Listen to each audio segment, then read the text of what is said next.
It's 2010. You're in the Japanese waters of the Pacific Ocean, about 745 miles south of Tokyo and very close to the island of Iwo Jima. The sky is clear. There are almost no waves. A heavy, low rumble comes from somewhere deep under the sea. It scares away all the flying gulls. And then it gets quiet. Too quiet. It seems that even light waves don't dare to make a sound. Suddenly, a small bubble rises to the surface of the water. Then, thousands of air bubbles start moving up, one after another. The water begins to boil and heat up. Its temperature is so high that you can cook eggs or pasta in here. The boiling area grows to the size of a stadium. A huge amount of steam is released into the air. You can see an outline of some huge object through the boiling water. Then, everything stops. The water cools, the amount of bubbles goes down, and the surface of the ocean becomes calm again. That year, an underwater volcano erupted at that specific location. Fortunately, it didn't bring any serious consequences. In August 2021, the eruption repeated. But this time, everything wasn't limited to the bubbling water. The Japanese Coast Guard reported strong volcanic activity in the region.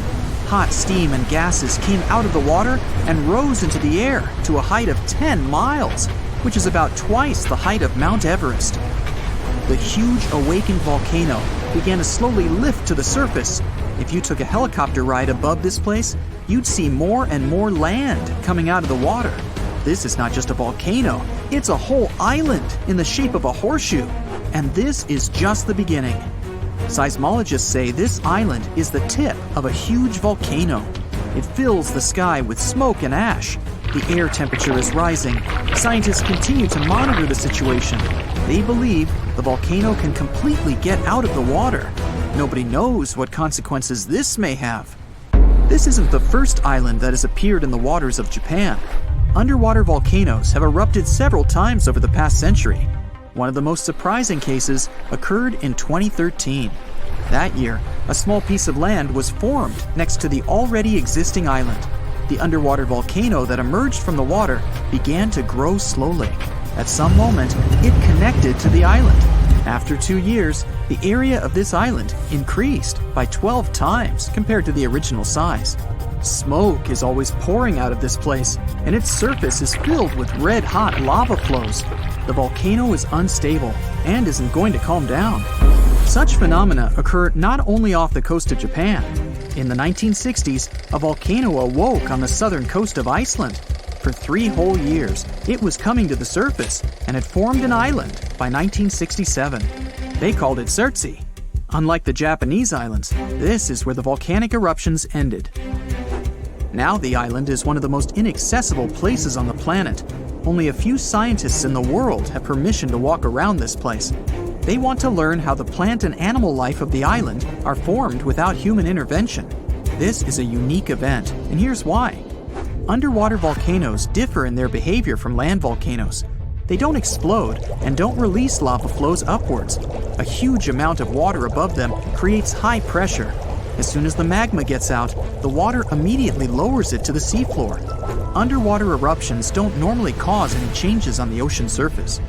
So, millions of gallons of lava sink to the bottom, cool down, and solidify around the volcano.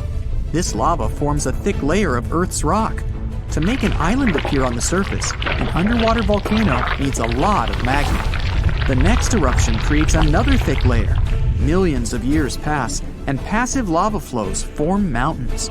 Constant eruptions increase the height of the seabed. Layer by layer, the cooled lava rises higher and higher, and then, one day, it appears on the surface in the form of an island. Often, underwater volcanoes don't reach the surface and fall asleep forever. Such volcanoes are called seamounts. The tectonic activity also affects the formation of islands. The volcano has a source of magma that comes from the mantle of the planet. The tectonic plate is moving, and a volcano is placed on it, so the plate can lead the volcano away from the source of magma. When a volcano rises, it can simply move aside and no longer erupt. From the outside, the volcanic islands look like an apocalypse, lava spraying in different directions, smog and ash filling the sky. But in fact, volcanoes are not about destruction. but the creation of new life. Lava is any hot metal, but the natural lava flowing out of volcanoes is called magma.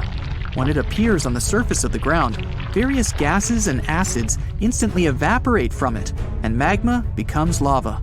But underground, it's magma. These molten metals contain trace elements of almost all chemical substances that exist in nature. They enrich the land they're flowing in. Ash is also filled with many different elements. The lava hardens, the ash settles, and this creates favorable conditions for the appearance of a rich ecosystem.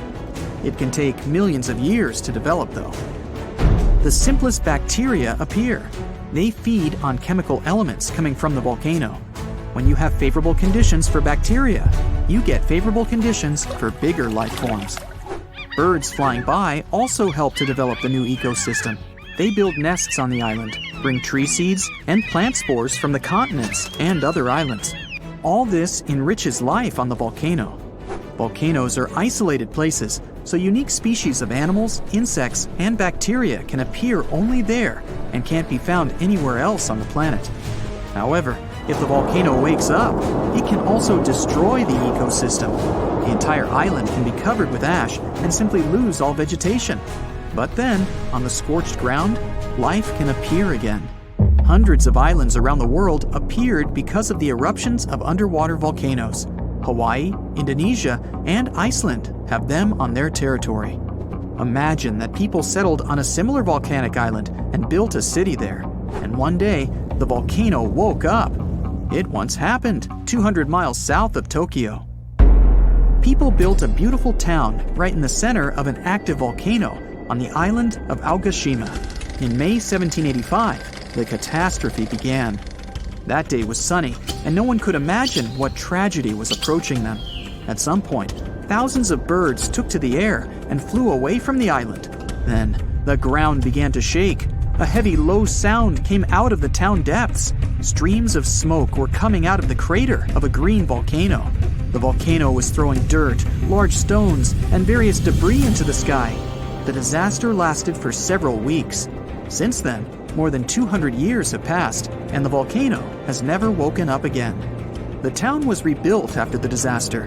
Now, this place is so great, people don't want to leave, despite the risk of a new eruption. More and more residents are coming to the island. There are many thermal springs, and the waters around the island are rich in fish. But the volcano may wake up at any moment. Fortunately, meteorological and seismological services monitor the situation. A lake can also form inside the volcano, but you shouldn't swim in it. In Indonesia, on the island of Java, there's a volcano with a crater inside. It's filled with turquoise water. The magma inside the volcano consists of many molten metals and chemical compounds, and the lake gets these substances. The volcano emits sulfur dioxide gases that combine with the metallic lake.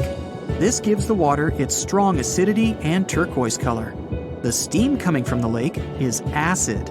When it combines with air, it ignites. This is visible at night. Sulfur accumulations flare up and illuminate everything around.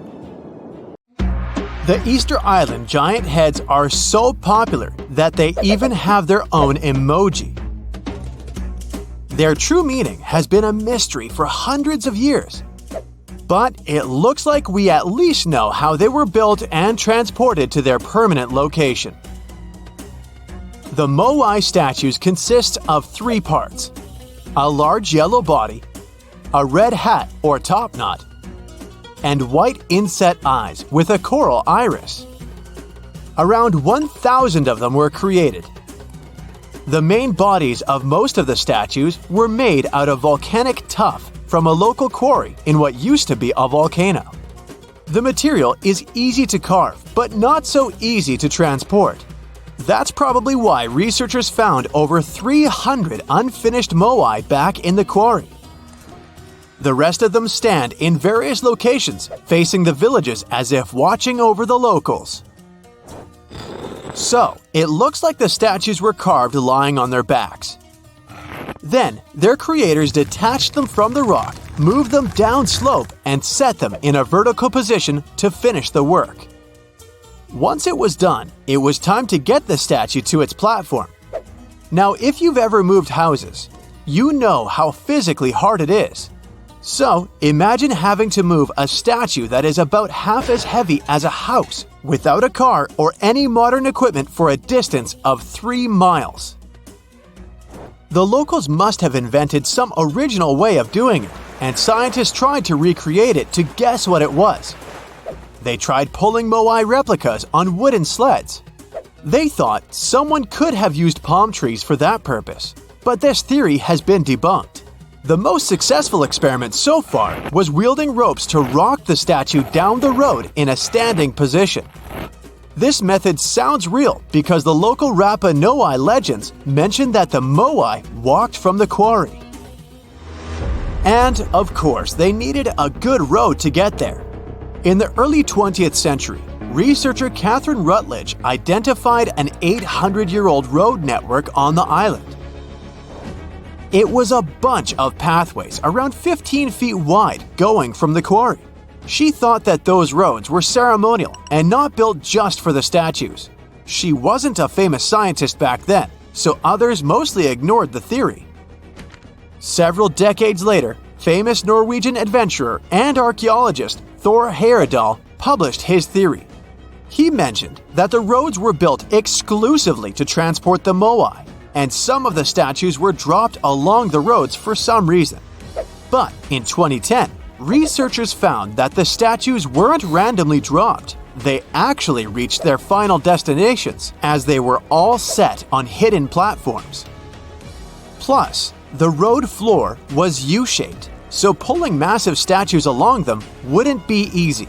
You can still find roughly 15.5 miles of these roads on the island and see them from satellite images.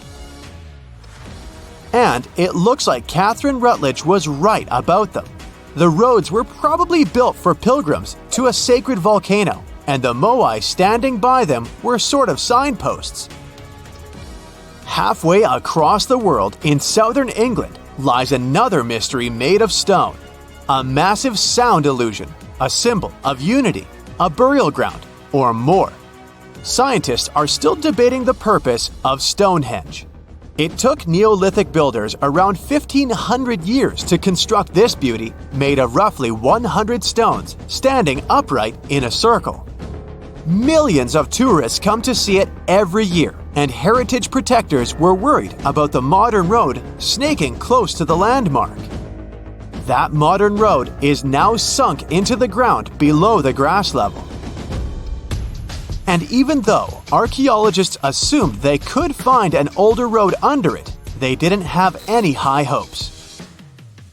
But when they took off a layer of asphalt, they noticed 2 parallel ditches that were nearly perpendicular to the road. The ditches connected the shortened sections of the avenue. That's what the archaeologists call the ancient pathway leading up to Stonehenge. It proves that the ancient people used to visit the monument for their purposes, and probably some ceremonies. Another interesting find during a dry summer was 3 dry patch marks within the stone circle. It looks like they were left there by 3 massive boulders. So Stonehenge could have been a full circle once. In 2021, archaeologists found a Roman road submerged in the Venetian lagoon. The fact that it runs there on the bottom for nearly 4,000 feet is proof that the Romans were here before sea levels rose and flooded the area. It supports the theory that there was an important settlement here centuries before Venice was founded at the spot in the 5th century CE. The ancient Romans were great at many things, and one of them was building roads. And it looks like they weren't afraid to work on the trickiest terrain. Scans have shown that the ancient road was built right on the beach, and it requires some serious skills. Imagine a village from over 1,000 years ago frozen in time. There's still half-eaten food on the tables and personal things left in a rush. It's all preserved so well because it's covered by volcanic ash. Researchers found this village in 2011 in modern-day El Salvador. They believe there was a mass celebration in a Maya village called Seren over 1,400 years ago. The whole village was there, preparing the main temple for a ritual when a nearby volcano erupted. The 200-plus residents had no time to rush back to their homes. To save their lives, they had to flee the plaza and run south on a raised road called Sakbe. They managed to escape from the plumes of volcanic ash. In addition to being a superhero and saving all the people, the road had another cool feature. All Sakbe roads had an outer layer of stones, but this one was made of ash. Ironic, isn't it? It proves that the Maya people didn't only use stones to build their roads. Archaeologists discovered several coins in Jerusalem when they were excavating an old street. When they saw the minting dates, they realized the road was built when Pontius Pilate was the Roman governor of Judea. Since he was the local ruler, it's almost clear that he gave the order to build the road. The pilgrims most likely used this road to reach the Temple Mount for worship. The pathway, which was laid with over 10,000 tons of limestone, was almost as broad as a London bus is long. It had been there for 2,000 years. It's not common that you find such a luxurious road, and it's not clear why a Roman governor would spend so much money on the road. It was probably his attempt to make the city's population like him. Plus, it was a great way to show he had both money and influence. The Old North Trail is an ancient highway that the inhabitants of North America used for 10,000 years, first on foot, then with dogs, and finally with horses. The first travelers moved around the continent down its paths for thousands of miles long before the first Europeans arrived, and even during the last ice age. They used it to carry trade goods, visit relatives, find a mate, or just explore. Researchers keep finding evidence that the stories and legends of the Blackfoot Indians about this trail are real.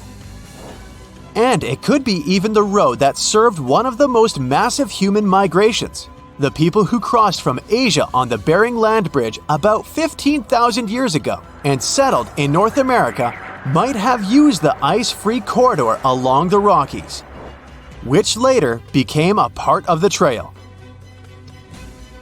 The Nakasendo Highway was built in the 17th century during the Edo period of Japanese history to link Kyoto and Tokyo. The 310-mile-long road runs across mountain ranges and down onto the plain. It was one of the 5 main roads used by the feudal lords and their families to travel to the capital. There were 69 post stations on the route where travelers could stay overnight. The road was built for horses and pedestrians, as the Japanese didn't use carts. You can still walk parts of the route. You're flying over the Pacific Ocean when suddenly a storm hits the plane, causing it to shake. The aircraft begins to descend and you lose control. You quickly put on a parachute, eject yourself from the plane, and land on an island.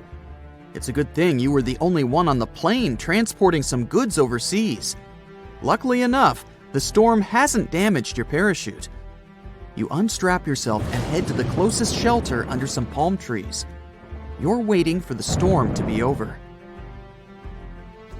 The next day, the sun is shining and the waves seem nice and friendly. You wake up and look around. Nothing but a large stretch of water encircling you from all directions. Not a boat, human, or another living being is around. You scout the island, trying to find anything. You don't even know what you're looking for. On one side of the small island, you see some scrap metal and remnants of the plane washed ashore. You rush over there and try to see if there's anything useful. Too bad everything is destroyed. However, one sealed box has made it. You open it and see dozens of duct tape rolls piled on top of each other. After going through the island, you head back to your camp, dragging the box of duct tape. You try to figure out what to do. Soon, you get a light bulb moment. There are some places on the island that are hard to access, and since your shoes have been damaged, you fashion out some sandals. To do it, You grab some branches and try to use duct tape to make a new pair of shoes. After many failed attempts, you almost give up. But then, you attach some duct tape to pieces of tree bark that are roughly the size of your foot. Those are going to be the soles of your new shoes. The duct tape is smooth and won't hurt your feet. After adding several branches, you wrap the duct tape around your feet, and voila! You have duct tape sandals. Now you can venture into the rocky parts of the island without damaging your feet. As you walk along the island, you start feeling the heat.